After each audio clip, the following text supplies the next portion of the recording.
I'm Charlie Bright of Gold Derby, and today, as part of our Meet the Experts nonfiction reality panel, I am joined by Karina Holden, one of the producers of Love on the Spectrum that airs on Netflix. First question I wanted to ask you was, I understand you're Australian. I know you were involved with the original Australian version, which the American version spawned from. What were the challenges, if there were any, you encountered in bringing the show to the US from Australia? Oh, I mean, honestly, it was a great way to cross the ocean and take what was a very authentic, natural type of experience, a real almost documentary fly on the wall style of reality. And it was literally just casting new people because when we adapted the show for Netflix with a US cast, there weren't many changes really needed. Netflix really embraced the style and the pace and the work of all of the team, and so it wasn't actually very different to the show that we made in Australia. I guess it was the big thing was we were now working with a bit of a US team as well, and so our field team in the US has staff who are running in an office in LA, but our director and other executive producer, Kean O'Cleary, who created the show with me, he's the showrunner over there. The post-production of the series actually still happens in Australia. And so there's a great cross-pollination of staff that work on the show, but it still essentially remains the same. So I'm actually curious, where did the idea for this show come from? How did you get the idea to do a show like this?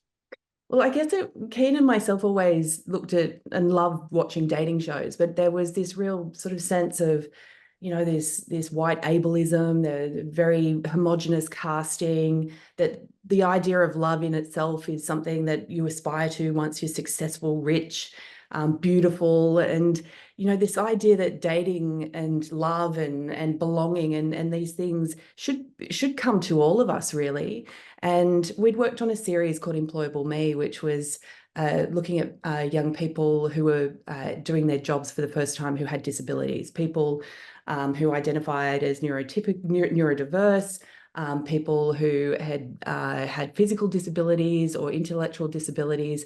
And we just had such a great experience working with this cast on this series about what it was like to enter the workplace for the first time. But what a lot of those people said to us when we worked with them and we were finding them jobs and watching their process of their families, encouraging them and moving on in their lives to meet these milestones was a job would be great, but a partner would be even better. Having someone to love me and hold me and even just go out on a date with and feel seen in the world. And so we started to look at this idea specific to people who are neurodiverse, who in itself, neurodiversity is something, autism spectrum is so broad and misunderstood, especially, going back even a decade ago, we thought people who were autistic had a lack of ability to connect socially and that they didn't want those things because of those social interactions. And so it was really a way to debunk some of the stereotypical ideas about autism through a dating format, which everybody can relate to. But there was this a beauty of stripping back this purity of intention that came with the cast members. And I think that that's why the idea really has entrenched itself in the audiences, that they get this experience of authentic people who really want love, not just want fame. What was the process of casting the new members for this second season, and was it any different than how the initial group of people were cast for the show? It wasn't really, and the second season has some returning characters, and that's always a wonderful journey to watch people as as we get to know them, and then we go deeper into their lives, and we especially characters who are so memorable, watching what has happened. And what was beautiful in the first series in America was the relationship, for example, that formed between Abby and David. And so we've watched them and their relationship grow.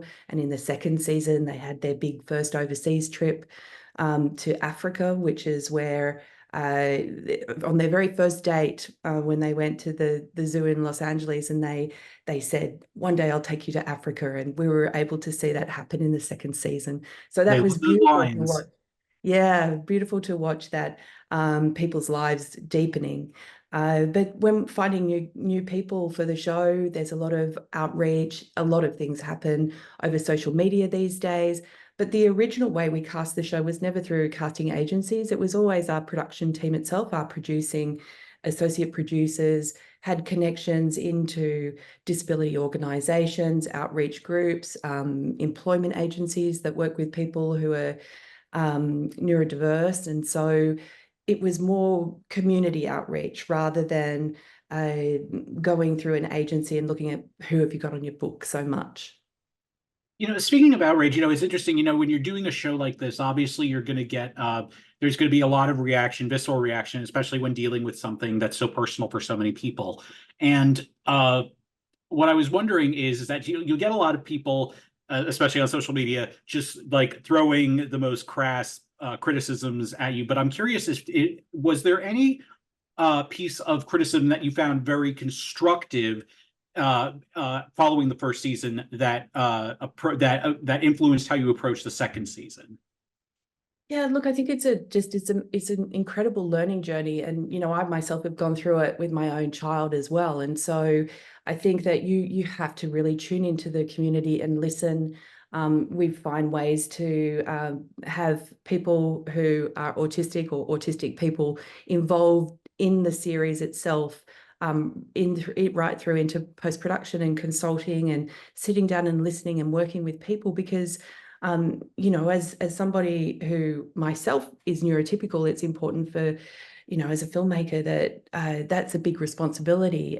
You can't assume, so you always have to ask. You have to find ways to include people into their own storytelling. And when it comes to identity, a lot of people want to really embrace their diagnosis or this label that they've been given, and other people don't so much. Things such as we can't assume that if somebody is autistic that they also want to date somebody who is autistic.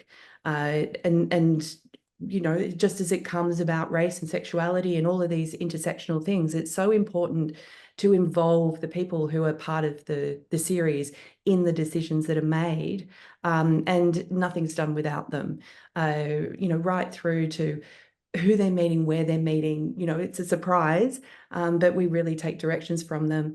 And then, I think it's been really important to just pare back the narration so that people are really their own storytellers. The narrator is literally only there just to tell us who we are meeting, and whereabouts we're meeting them, and just a reminder to reset.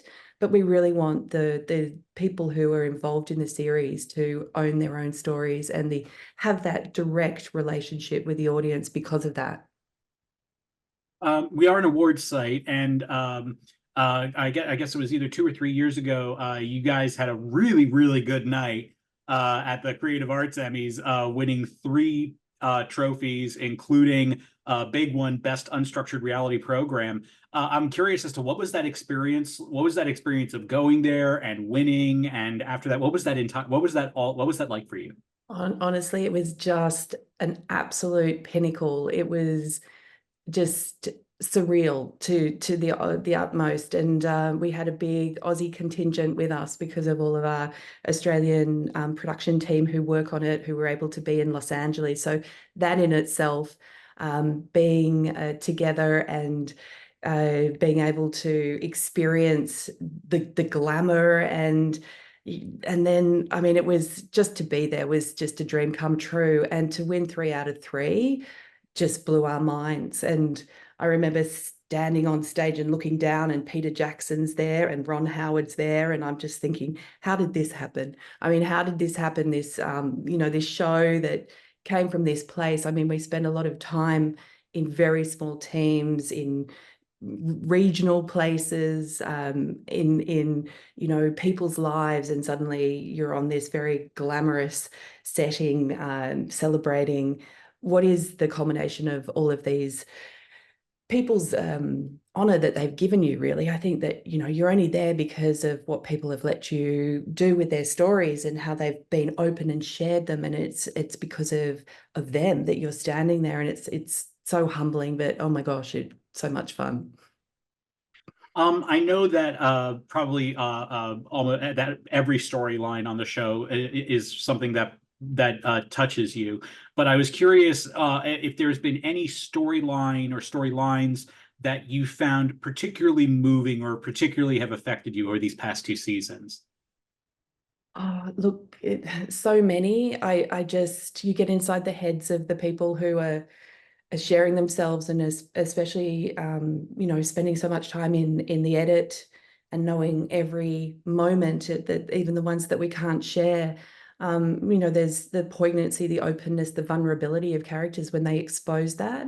I personally find some of the moments that they experience as families. To me, love on the spectrum includes the love that they find with their families and friends. And the love is between a mother and a son, and an aunt and a niece as well. And some of those moments of connection, I think they're so instructive to all of us.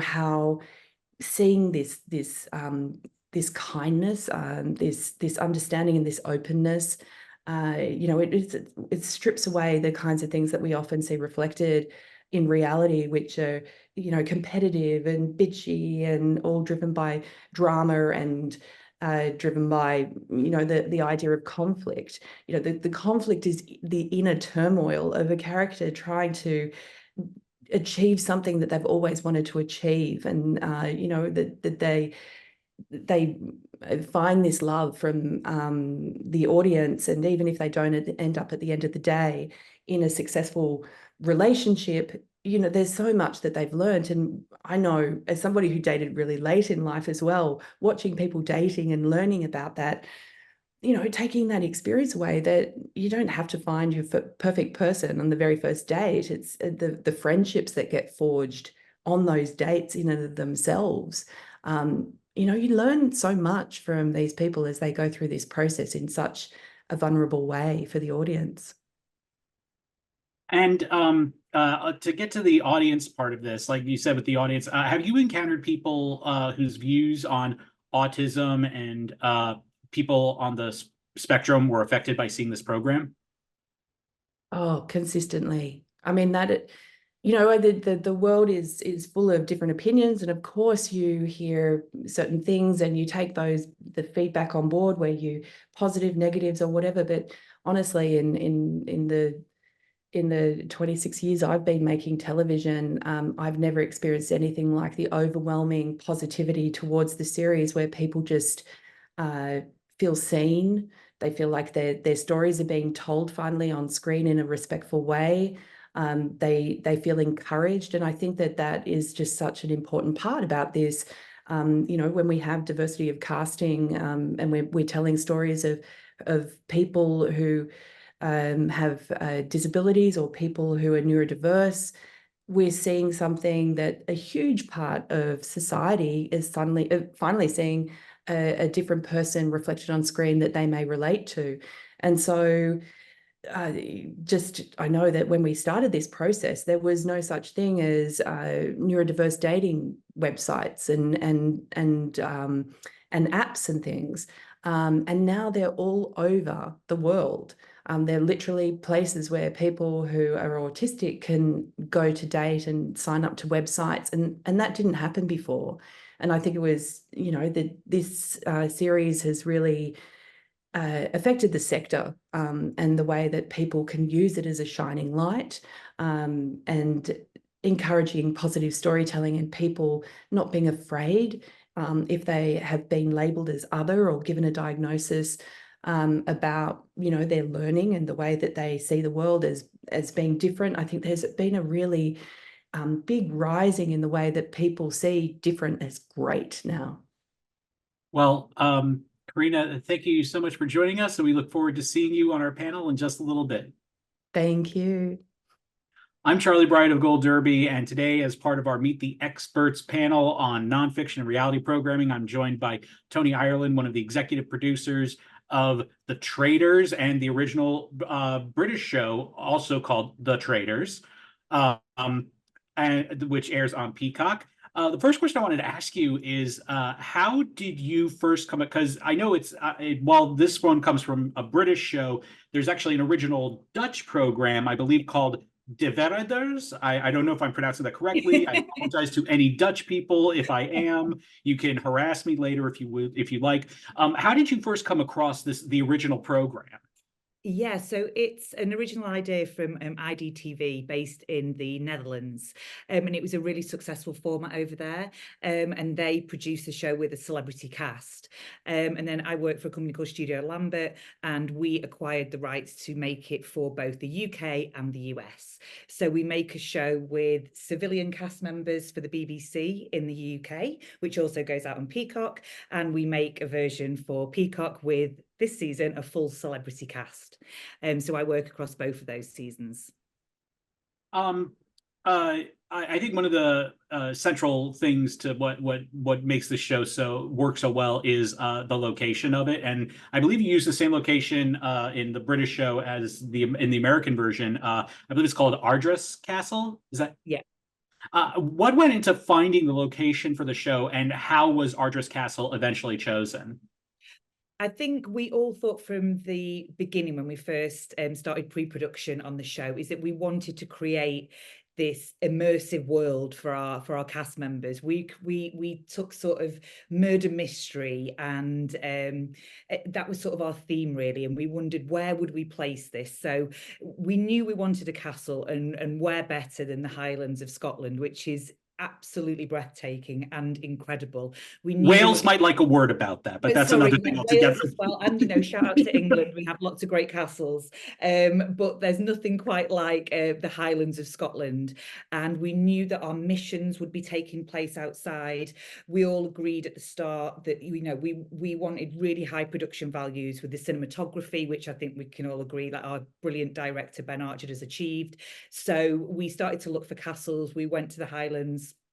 We came across this incredible castle called Ardros, and they were just fantastic to work with, and they were very welcoming, and we did it, and it's just the most beautiful place with everything we could possibly need, and it really creates the most amazing backdrop for the game. I'm just curious, was the castle privately owned, or was it owned by a trust or a foundation of some sort? It's privately owned, yeah. Well, I guess that's a little less red tape you got to go through on that one. Yeah. The show has really taken off in both the UK and here. And but for the US version of the show, I'm curious as to what was your first indication that the show had really become a hit and really struck a nerve with the viewing public? I think season one did really well, and we got a great response from that with people watching, but we really felt a change for season two. And it's quite hard for us because we're a British production team, so we're on the other side of the pond just going, is it doing well? But I think we were obviously checking socials as it was going out each week. We were getting messages from our friends that were in the States saying that they were watching it. I think the cast really sort of struck a chord and resonated with viewers this year, and the show used to go out on a Thursday in the States, and we would wake up on a Friday morning and we would check the socials and see what everyone was saying. So it really felt like it taken on a life of its own, definitely in season two. I said that one of the things that really makes the show work is Archer's Castle, but I really think the linchpin for the American version is having someone like Alan Cumming as your host. Literally, the man who won a Tony for playing the MC is the master of ceremonies for this. He really is so multi-talented. How did Alan Cumming end up being the host for this? I mean, how perfect is he? He's just the dream person for us to work with. Right at the start of production, honestly, his name came up straight away. We were like, would he ever consider it? We organised a call. We explained the premise of the show and he got it immediately. He understood the kind of character that we wanted him to play. He was completely up for it. Obviously, he's Scottish, which is fantastic. He's an actor, which leans into this incredible role. You know, the scripts are purposely sort of Shakespearean in quality almost, and he delivers it so brilliantly. I'll never tire of hearing him say murder.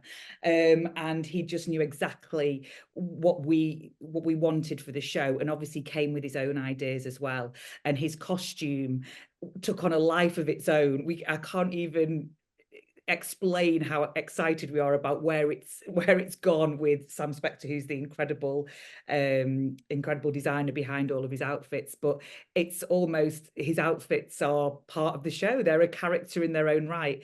And Alan just has that wonderful balance of being the games master, getting close enough to the cast, but not too close. He's there to tell them how to play what the rules of the game are. He's not there to tell them how to play. So he takes on the role of puppet master perfectly. You bring up something I'm also very curious about. What is it like having those outfits of his put together? Because I mean, he's always been has had his own distinct taste of fashion. I'll never forget 20 years ago and the X2 red carpet when he wore that whole denim outfit because he was playing Nightcrawler. I mean, how do these outfits, where's the genesis of them and how do they come to fruition? Well, definitely within our first call with him, we were sort of talking about the character being this sort of laird of the castle. And we knew that there's going to be a lot of tartan, a lot of sort of Scottish heritage within the costumes. But one thing about this show is that it deals with quite dark themes. So, murders and funerals. So it's very important for us to have a tone of campness and to bring fun to the show. And I think that's what the costumes do. We wanted to achieve, like, the cast take an intake of breath when he walks in the morning. And especially the costume that he wore for the funeral episode in episode 4 was, it was regal. It was next level. And as I say, Sam, who's the costume designer, is just incredible. We, through the pre-production, explain what the missions are going to be, and then they together, Alan and Sam, worked together about students can give a little nod to that mission in the morning. So when he goes into breakfast and he explains a little bit about today's mission, there might be a hint of what that mission is within the costume. So that was really important as well. But it's all about the drama, the camp. It's all about the theatre, and that's what we wanted, and they've achieved it brilliantly. It's a very interesting strategy game, which are always the most interesting to watch. And have there been any contestants in season 1 or 2 that really surprised you in how they played the game? Yeah, absolutely. I think what's really interesting about the Traitors as a strategy game is that we have cast members that come from other strategy games, Survivors, Big Brothers, and I think they'd also admit that they think they can walk into this and know how to play it, but it's actually a very different game to those other shows. So what I love about this show is that it can be contestants that you never expect to be brilliant at it actually are really successful. So a standout this year, I would say, was Peter, who came from The Bachelor, who, as we sat in the gallery and watched his plans unfold, we couldn't quite believe what he was achieving and how smart he was being with, if you've not seen it, spoilers, but there's a fantastic shield plot where he sort of lies about who had a shield in order to trap the traitors, and they fall for it. And we were sat there like this in the gallery going, they're going to take the bait. And as Dan is deciding who to murder, and he decides to murder Bergie, we are obviously silently screaming in the gallery. We cannot believe he's fallen for the trap, because you could arguably say that Dan should have been an amazing strategic game player as he is in Big Brother, but he got outsmarted by a bachelor. And Phaedra as well, like, incredible traitor. She's absolutely fantastic. She had the social game, she had the charm, and she had the intelligence to be a wonderful traitor. We are an awards website, and your show got a really nice surprise last year when you guys won the casting for a reality program award. But this year, you've gotten several major nominations, including reality competition program and host for a reality program for Alan Cumming, among others. What was your reaction to getting into that category and finding out about that, and also the other nominations that the show received this year? You know what, we are so honored to break into what is an incredibly difficult category, and it's not lost on us about how hard it is to get into the competition reality category. So we are so thankful for everyone who voted for us.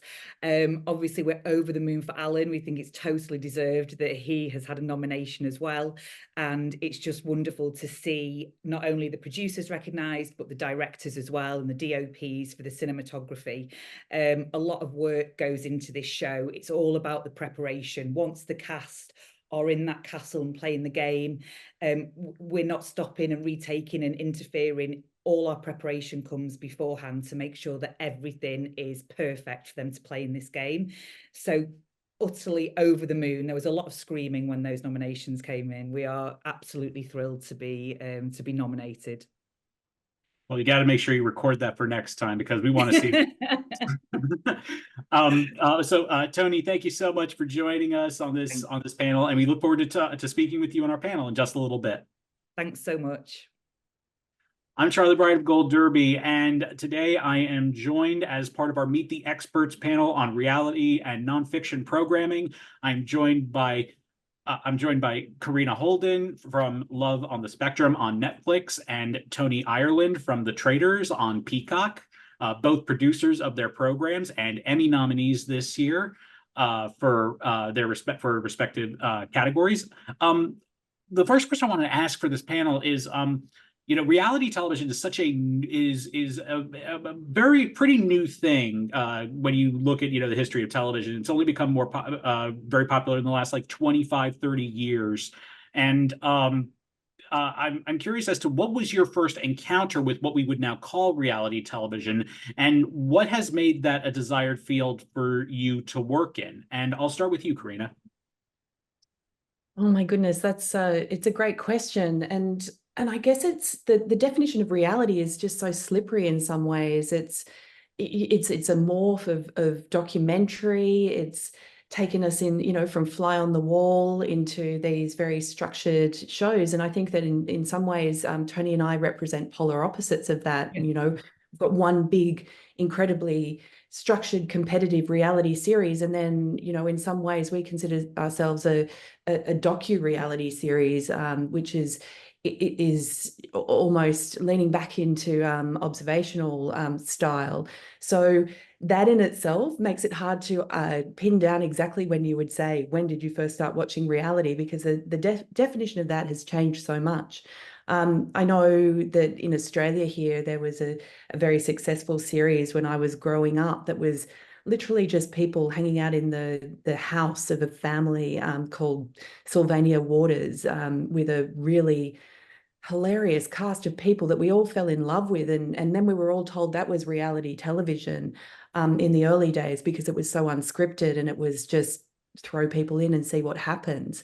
But I mean, I've just been a massive fan of reality television formats over the years, and things like Traitors, strategy games. The space that this has traveled into is so fascinating.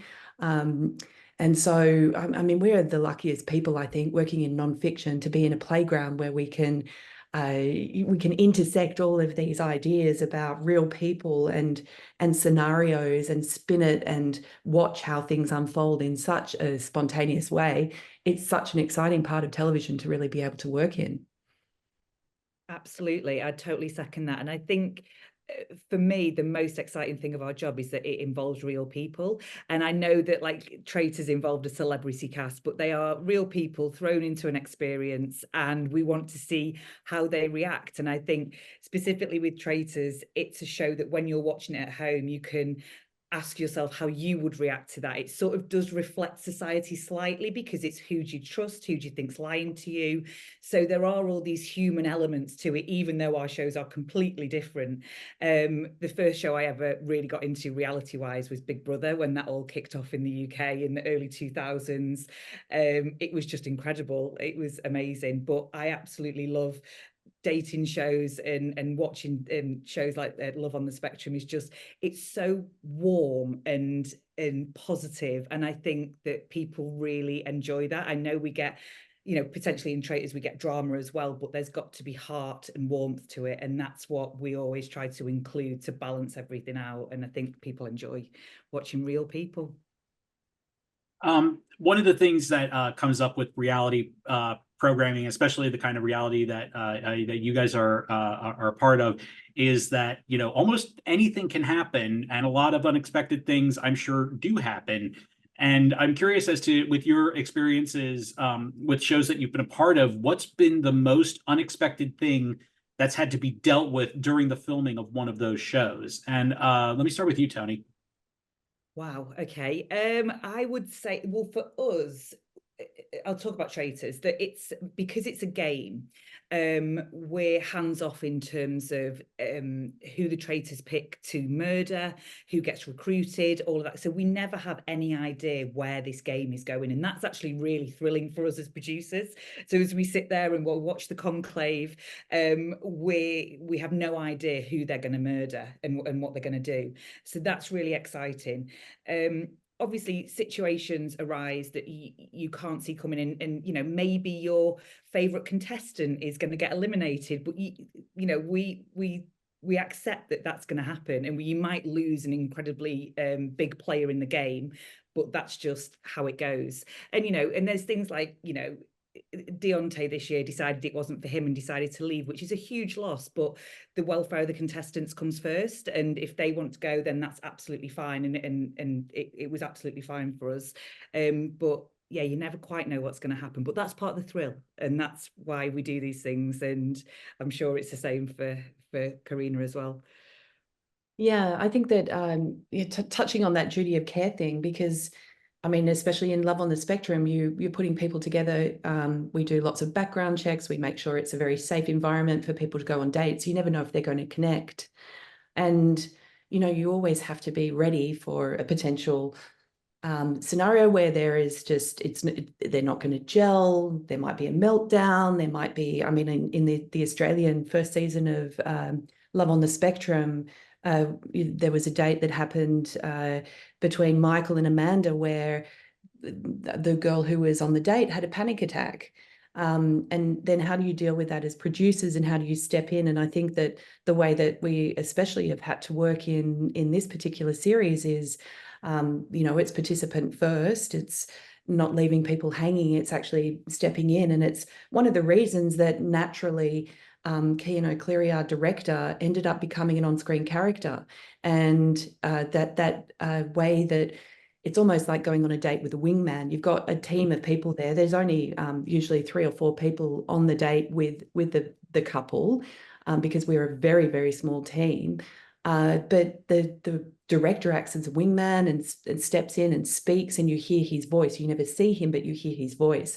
And that's a way that we were able to work through the process with them of, you know, what is happening, unfolding on screen.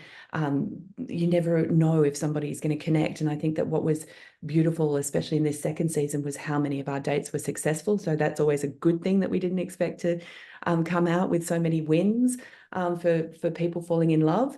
But yeah, you always have to think, you know, what's the worst case scenario in this situation, and be there for the people whose story you're telling first and foremost. Do you think having the director at the dates helped them as well? Do you think that gave them more confidence, or?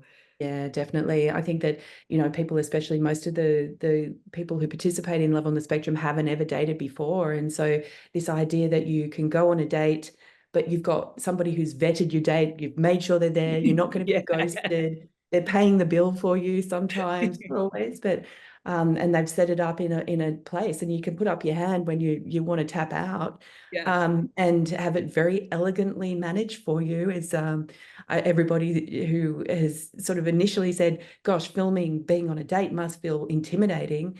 And in fact, the participants find it's quite the opposite. It's a really supportive process for them, where they feel like they're in safe hands. Yeah, so nice. You know, it's interesting that we're talking with you. You both come from outside of America. Toni, of course, you're in the UK, and Karina, you're in Australia. And what's interesting is not just that you have just different programs, you also have different types of reality programs. I know at least in, you know, the UK, you have a lot of like celebrity panel shows, that and a show like Gogglebox, where and we don't really have a show of those format here in the US. And I'm curious as to if there are any kinds of programs that are popular in your respective countries that you'd like to see make a mark here in America. And I'll start with you, Karina. Gosh, it's a good question, because I guess one of the things that we have, that's quite glorious in Australia, is we have really great public broadcasting, and I would say the same's true of the UK as well, wouldn't it, Toni? And from public broadcasting, you get a lot of risk taking, because you don't have necessarily the commercial imperative, but also you have these charters these broadcasters have to be able to represent broad multicultural society, to deliver on veracity of truth and this type of thing. And so when you work with a broadcaster that has a charter like that, and then you're allowed to work in the nonfiction space, and then they want to chase audience, and so therefore you're leaning into popular reality tropes, I think it encourages really interesting original thinking. And so, for example, in Australia, I was involved in a series that I developed called Go Back to Where You Came From, which was taking people who had very different views on migration and taking them on a journey of back to the origins of refugees, for them to actually experience that for themselves, to see if you could change their mind. And I think that idea of changing people's minds has driven a lot of the reality television that has come out of Australia, because it has been from public broadcasters. And I would say that the commercial broadcasters and streamers are still very much in the world of the big entities, of the Big Brothers and the Bachelors and so forth. But there's some really interesting, and it's almost the same that comes out of Europe in the way that Traitors did, the idea of the social experiment driving reality television. And so you can lean into some fascinating things. And I'm currently working on an incredible justice piece, which is a reality show. And I can't wait for the world to see it, because it's unbelievable. And it's got a lot of elements of Traitors, but it's actually set in a courtroom. And I think that that's really driven by public broadcasters wanting to do things in a space that makes a difference and matters and speaks to society. And now that they're chasing audiences, they can be popular as well. Absolutely. I think you're right. It's that risk taking, isn't it? And I think just mentioning Gogglebox, I know that when the first pitched Gogglebox, which was before my time at the company, it was a huge risk to pitch a show that was people watching television, talking about television. Who's going to enjoy that? But then it's become this amazing success. So I hope that makes it over at some point. It's in Australia, and it's like 20 seasons deep, and it's the only show my son will watch with me. Really, but again, Yeah. it's real people. It's getting that place. Do you know what? It's when we talk about casting as well, which is so important to us, and it's something that is really important on Traitors, and we can always do better, but incredibly important on the BBC show as well. That there's nothing more thrilling than seeing yourself represented on TV, and you see your story told on TV, and it's just, we have a duty as producers to put an inclusive cast together. And I think what the success of Gogglebox is that people see themselves watching TV and going, I would say that, or I feel like that. And I think that the same for reality casts as well. You want to see someone who shares the same opinions of you, as the background that you have, who might act the same way as you. And I think that's really rewarding as well. Definitely. For our viewers, if you have not seen Gogglebox, look it up. It is fantastic. I want to have a little bit of fun here. Since you are both Emmy nominees this year, and I understand, Karina, you already have won an Emmy, but I want to take it to this year. So let's say, best case scenario, you guys, your category, you win your category. What is the ideal music, or the music you would want to play in your mind as you walk up to that stage? And let me start with you, Toni. Oh my God. I mean, I'd just go with the theme tune straight away for Traitors, but that's a bit of a cop-out, isn't it? A little bit. I'm sorry. You've caught me off guard there. Let me have a little think. Oh. Well, I would say, for me, my son would definitely want me to walk up to the Death March from Star Wars, because it plays in my house all the time. And to be honest, I think the cast would love that too. they're big Comic-Con fans, our cast. Yeah, absolutely. I think we'd probably have to have something like Murder on the Dance Floor or something like that. Oh God, yes. Which could work really well for us. So, I mean, it's very popular now, so we'll take it back from Saltburn. Oh man. Well, everyone, thank you so much for joining us for this panel. We wish you all the best, and everyone keep on coming to Gold Derby as the Emmys come up in September. Thanks so much, everyone. Thank you. Thank you.